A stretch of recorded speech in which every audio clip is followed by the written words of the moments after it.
اللہ تعالیٰ کے بندوں میں کچھ بندے خصوصی طور پر منفرد اور اعلیٰ صفات کے ساتھ ساتھ خداداد صلاحیتوں، طاقتوں اور تصرفات سے نوازے گئے ہیں۔ اس طاقت، تصرف، اہلیت اور صلاحیت بخشنے کا یہی مقصد تھا کہ بندوں کو بندوں کے خدا سے ملایا جائے، انہیں غفلت سے، معصیت سے اور گناہوں کی دلدل سے نکال کر حضوری میں پہنچایا جائے۔ معجزے کا مقصد بھی یہی ہوتا ہے کہ جو شخص دلیل سے قائل نہیں ہو رہا، اسے کسی تصرف سے یا کسی ماورائی امر کے ظاہر کرنے سے قائل کیا جا سکے۔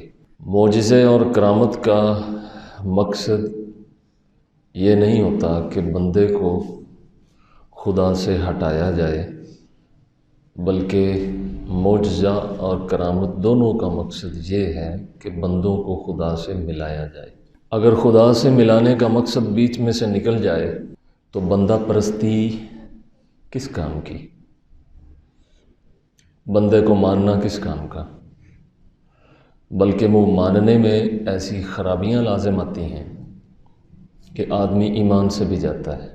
انسانیت کا ایک گروہ شروع ہی سے بندوں کو ماننے میں اسی طرح گمراہ ہوا ہے جیسے خدا کو ماننے میں گمراہ ہوا ہے، اور یہ زیادہ تر انہی بندوں کے متعلق ہوا ہے کہ جن میں دوسروں سے ہٹ کر کسی خاص طاقت یا تصرف، صلاحیت یا صفت کا ظہور ہوا ہے۔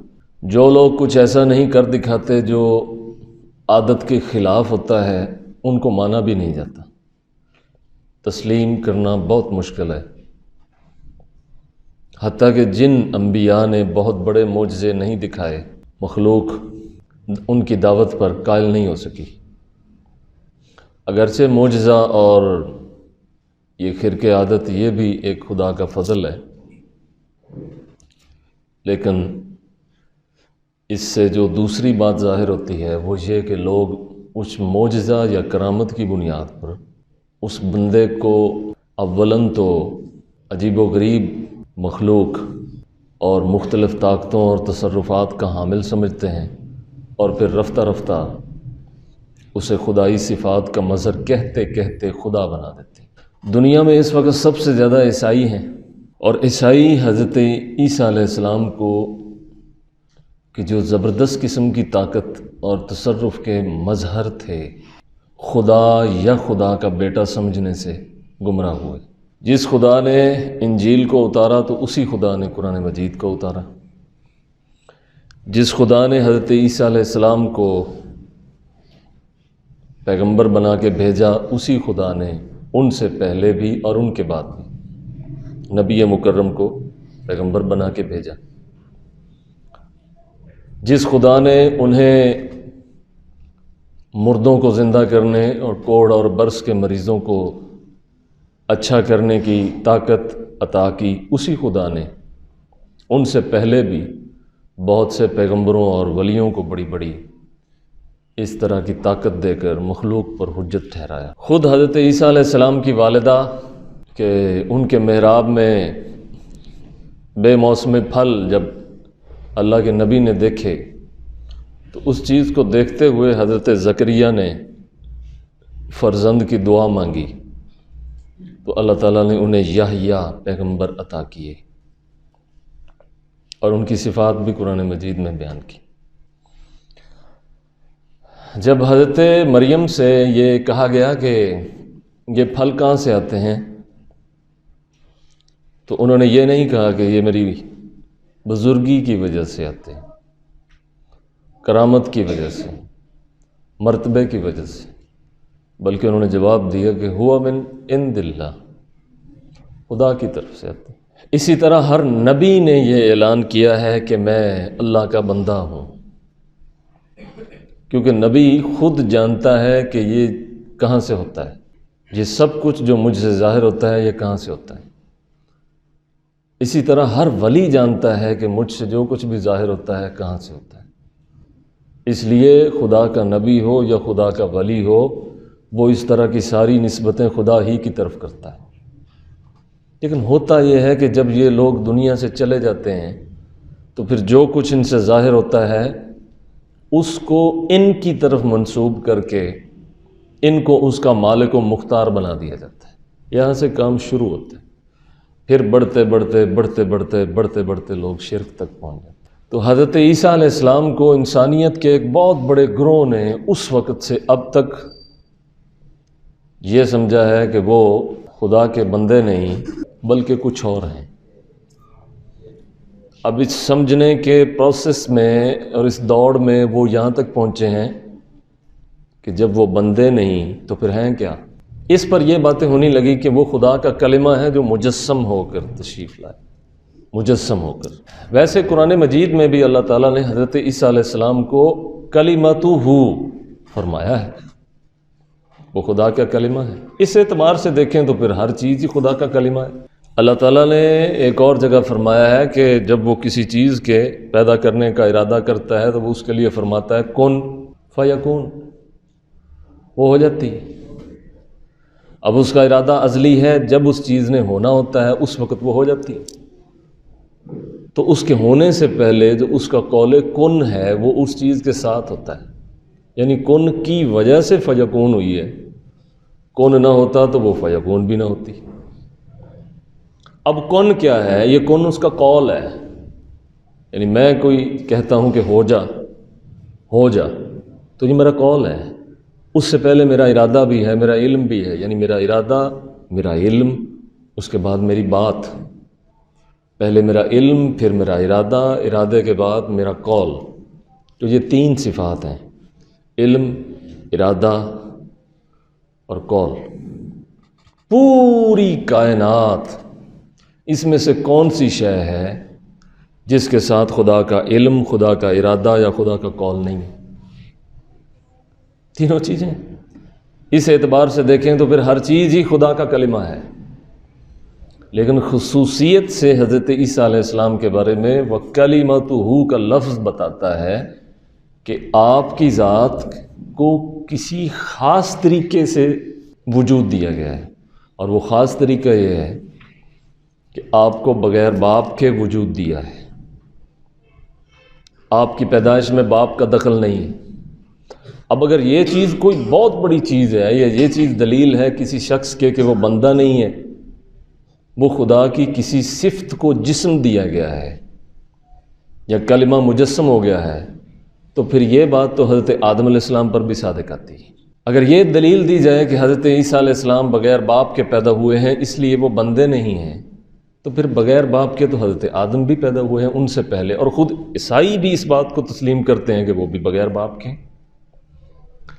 یعنی جب ماں اور باپ دونوں نہیں تھے تو کسی سے تو کہانی سٹارٹ ہوئی ہے نا، کہیں سے تو کام شروع ہوا ہے، یا ماں سے ہوا یا باپ سے ہوا ہے، یعنی کوئی ایک تو پہلے آیا ہے، کوئی ایک تو آیا ہے۔ عقل بھی یہی بتاتی ہے کہ کسی ایک کی پیدائش پہلے ہوئی ہے، پھر اس سے آگے دوسرے کی، اور پھر آگے کل جہان۔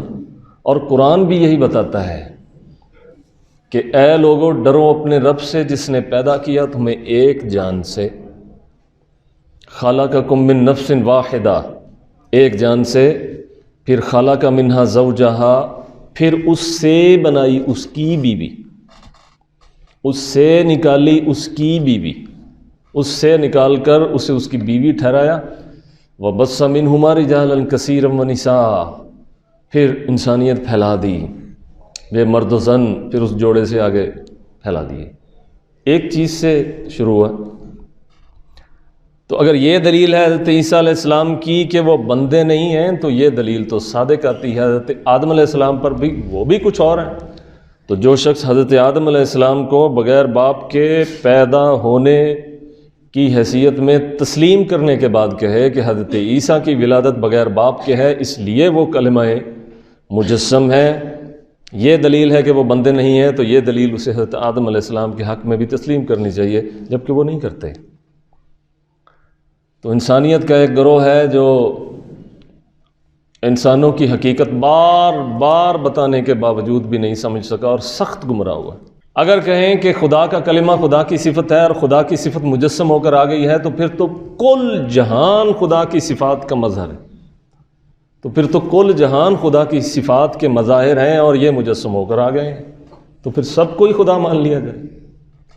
جبکہ جو یہ کہتا ہے کہ ہر چیز خدا ہے، اسے بھی کھانا پینا پڑتا ہے۔ اگر وہ خدا ہے تو پھر خود کھاتا کیوں ہے، پیتا کیوں ہے، سوتا جاگتا چلتا پھرتا کیوں ہے؟ یہ خواہشیں، یہ رنج، یہ درد، یہ علم، اسے تکلیفیں پہنچتی ہیں، تو کیا خدا کو تکلیفیں پہنچتی ہیں؟ اس دلیل کی بنیاد تو پھر ہر شے پہ صادق آئے گی، یہ قول تو ہر ایک پہ صادق آئے گا کہ وہ خدا ہے، تو بات بڑھتے بڑھتے کہاں تک جائے گی؟ پھر پیچھے رہ کیا جائے گا؟ پھر بندہ اور خدا اور یہ سارا جہان یہ کدھر جائے گا؟ تو حضرت عیسیٰ علیہ السلام کے بڑے فضائل ہیں، آپ وہ مسیح موعود ہیں۔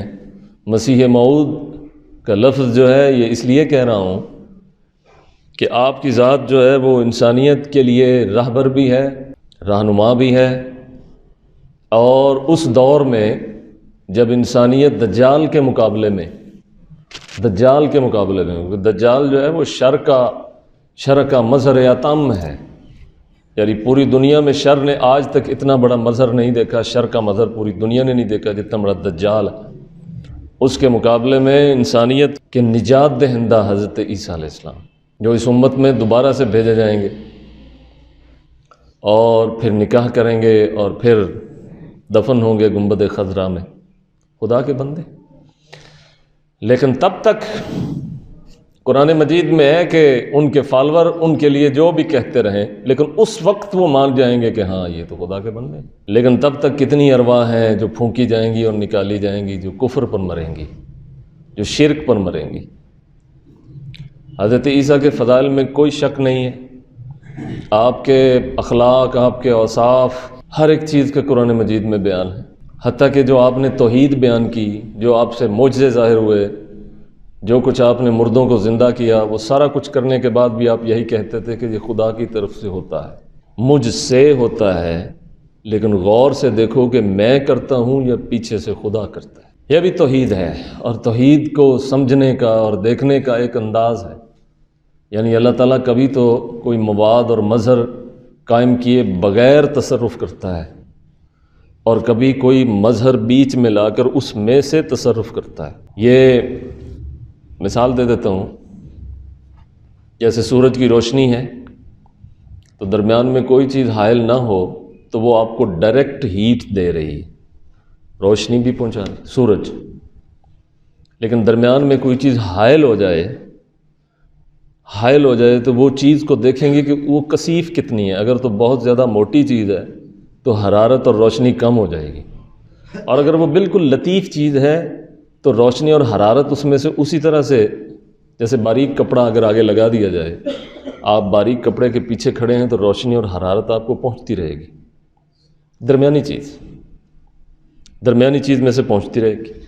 اب اس درمیانی چیز کو دیکھتے ہوئے کسی نے یہ کہا کہ روشنی اور حرارت پیچھے سورج سے نہیں بلکہ اس درمیانی چیز سے پہنچ رہی ہے، جبکہ وہ درمیانی چیز بار بار یہ کہہ رہی ہے کہ یہ روشنی اور حرارت پیچھے سے آ رہا ہے، میں بیچ میں کھڑا ہوں۔ تو حضرت عیسیٰ علیہ السلام نے جب مردے زندہ کیے اور جب کوڑھے اور برس کے مریضوں کو آپ کے تصرف سے شفا ہوئی تو آپ فرما دیا کرتے تھے کہ میں بیچ میں ہوں اور پیچھے سے میرا خدا کر۔ اور وہ لوگ جو اس وقت موجود تھے وہ یہ چیز سمجھ رہے تھے اچھی طرح سے کہ یہ حضرت عیسیٰ علیہ السلام تو خدا کے بندے ہیں، یہ وہ خود کہہ رہے ہیں، جب کرنے والا خود کہہ رہا ہوتا ہے کہ میں نہیں، مجھ سے میرا خدا کر رہا ہے، تو سامنے دیکھنے والے یہ بات سمجھ جاتے ہیں کہ ایسا ہی ہے، جبکہ خود جو کہہ رہا ہے کہ ایسا ہے۔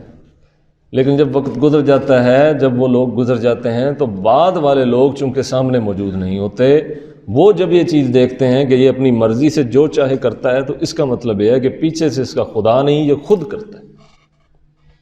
یہاں سے شرک شروع ہو جاتا ہے، اور یہ پورے کے پورے ہندوستان کے اندر یہ جو دیوی دیوتا کی جو پوجا ہوتی ہے یہ اسی وجہ سے ہو رہی ہے، یہ اسی وجہ سے ہو رہا ہے۔ کسی ساحر کی پوجا ہوتی ہے، کسی کاہن کی پوجا ہوتی ہے، کسی جادوگر کی، کسی ایسی صلاحیت کے حامل شخص کا بت بنا دیا جاتا ہے، پھر اس سے دعائیں کی جاتی ہیں، پھر اس سے تمنا کی جاتی ہے ہمیں یہ چیز دے دو اور اس چیز سے بچا لو، اس چیز سے بچا لو۔ یہ اس لیے ہوتا ہے کہ بعد کے لوگ یہ سمجھ بیٹھتے ہیں کہ یہ خود مختار تھا اور اب بھی ہے، حالانکہ وہ خود اپنی زندگی میں جس کا بت بنایا گیا ہے وہ اپنی زندگی میں بار بار یہ کہتا رہا کہ یہ میں نہیں کر رہا، پیچھے سے خدا کر رہا ہے، مجھ میں سے کر رہا ہے۔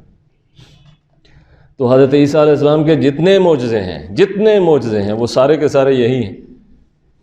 وہ بنی اسرائیل کی طرف ایک دعوت تھی، حجت تھی کہ لوٹ آؤ اور مان لو اور تسلیم کر لو، لیکن وہ اتنی ضدی قوم تھی اور ان کی تاریخ میں ہی بہت زیادہ ضد اور ہٹ دھرمی، ان کی تاریخ میں بہت زیادہ ضد اور ہٹ دھرمی۔ اور آپ بنی اسرائیل کے وہ آخری نبی ہیں جنہوں نے اس پوری قوم سے، جنہیں اللہ تعالیٰ نے نبوت عطا کی، اور اس میں بڑے نبی ہوئے، بہت نبی ہوئے، اور وہ لوگ یہ سمجھتے تھے کہ ہم تو نبوت کے امین ہیں، اور ساتھ یہ بھی کہتے تھے کہ کوئی نجات دہندہ آنے والا ہے جو بنی اسرائیل کی کشتی کو بننے لگائے گا۔ لیکن جب وہ نجات دہندہ آیا اور اس وہ روپ میں آیا تو بجائے پھر اس کو نجات دہندہ سمجھنے کے، وہ یہودی کے یہودی رہ گئے۔ تو اس طرح سے یہودی رہ گئے، عیسائی رہ گئے۔ پھر عیسائیوں کو بھی پتہ تھا کہ نجات دہندہ نے آنا ہے، کیونکہ حضرت عیسیٰ نبی مکرم صلی اللہ علیہ وسلم کی بشارتیں دیا کرتے تھے اپنے لوگوں کو بٹھا کے، ان کی خوشخبری سنایا کرتے تھے کہ میں آخری نہیں ہوں، میرے بعد بھی ہیں، اور جو میرے بعد ہیں وہ ہم سب کے سردار ہیں۔ یہ باتیں وہ زندگی میں فرمایا کرتے تھے، اور جو سننے والے سنا کرتے تھے، جو موجود تھے وہ اس چیز کو مانتے تھے۔ لیکن جب آپ تشریف لائے تو پھر عیسائی رہ گئے۔ چاہیے یہ تھا کہ جب حضرت عیسیٰ آئے تو یہودی سارے کے سارے عیسائی ہو جاتے، اور چاہیے تھا کہ جب محمد الرسول اللہ علیہ السلام تشریف لائے تو سب عیسائی مل کر محمدی ہو جاتے۔ لیکن یہودی رہ گئے، پھر عیسائی رہ گئے، اس کے بعد جنہوں نے تسلیم کیا وہ مسلمان کہلائے جانے لگے۔ اور اب تک یہ تینوں گروہ، یہودی، عیسائی اور مسلم، اہل کتاب ہیں۔ وہ بھی اہل کتاب ہیں ایک طرح سے، ہم بھی اہل کتاب ہیں، لیکن ہم اپنے آپ کو اہل کتاب اس لیے نہیں کہتے کہ ہم اپنے آپ کو مسلم کہتے ہیں۔ قرآن مجید نے ہمیں جو خطاب دیا ہے وہ مسلم کا ہے، اہل کتاب کا نہیں ہے۔ اور جنہوں نے اس آخری حجت کو تسلیم نہیں کیا انہیں قرآن مجید نے اہل کتاب کہا ہے۔ تو حضرت عیسیٰ علیہ السلام کے کوئی ایسا مسلمان نہیں ہے، بلکہ جو اپنے دل میں ایک رائی برابر بھی کسی نبی کے بارے میں کوئی بغض لائے گا یا کمزور بات کرے گا۔ آج اس دور میں بہت لوگ ہیں جو حضرت موسیٰ علیہ السلام کے بارے میں بڑی کمزور باتیں کر جاتے ہیں۔ ان میں سے ایک بات عام طور پہ یہ کہی جاتی ہے کہ موسیٰ کوئی طورتے بے ہوش ہو گئے۔ بات ایسے انداز سے کہی جا رہی ہے کہ نعوذ باللہ، جیسے حضرت موسیٰ علیہ السلام چھوٹے بھرا ہیں، موسیٰ کوئی طورتے بے ہوش ہو گئے۔ بھائی خدا کی مرضی جس کو ہوش میں رکھے، خدا کی مرضی جس کو بے ہوش کر۔ اور بخاری شریف میں کئی مقامات پر یہ روایت موجود ہے کہ رسول کریم صلی اللہ علیہ وسلم فرماتے ہیں کہ جب قیامت کے دن میں پہلے ہوش میں آؤں گا تو میں دیکھوں گا کہ مجھ سے بھی پہلے حضرت موسیٰ ہوش میں آ چکے ہوں گے۔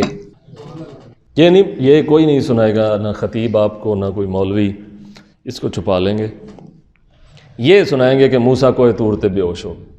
اتنا بڑا جلیل القدر پیغمبر کہ نبی محترم بھی جب ہوش میں آئیں گے تو آپ سے پہلے بھی خود انہوں نے فرمایا کہ مجھ سے پہلے حضرت کلیم اللہ ہوش میں آ چکے ہوں گے۔ ایک رائی برابر بھی کوئی مسلمان کسی بھی نبی کے بارے میں کمزور بات کرے گا تو اس کا مسلمان ہونا غیر معتبر ہو جائے گا، اس کا مسلمان ہونا ہی غیر معتبر ہو جائے گا۔ کسی ولی کو فیض نہیں ملتا جب تک کہ وہ سب نبیوں کے قدموں پر اپنا سر نہیں دھر لیتا۔ تمام نبی کسی کو ولایت کا فیض نہیں ملتا جب تک کہ اس کا سینہ تمام کے تمام اولیاء کے لیے صاف نہیں ہو جاتا۔ وہ کسی بھی سلسلے سے تعلق رکھے، کسی نبی کو، کسی بھی امتی کو، کسی بھی نبی کا کوئی فیض حاصل نہیں ہوتا۔ اور خصوصیت سے نبی مکرم صلی اللہ علیہ وسلم کا جب تک کہ اس کا سینہ تمام کے تمام انبیاء کے لیے، اولیاء کے لیے اور خدا کے سب دوستوں کے لیے صاف اور کشادہ نہیں ہو جاتا۔ تو اللہ ہمیں ہر قسم کے شرک سے اور ہر قسم کی بدگمانی سے اور ہر قسم کی بے ادبی سے اور ہر ایسی بات سے کہ جو لائق نہیں ہے خدا کی ذات کے لیے اور خدا کے بندوں کے لیے محفوظ اور مامون رکھے۔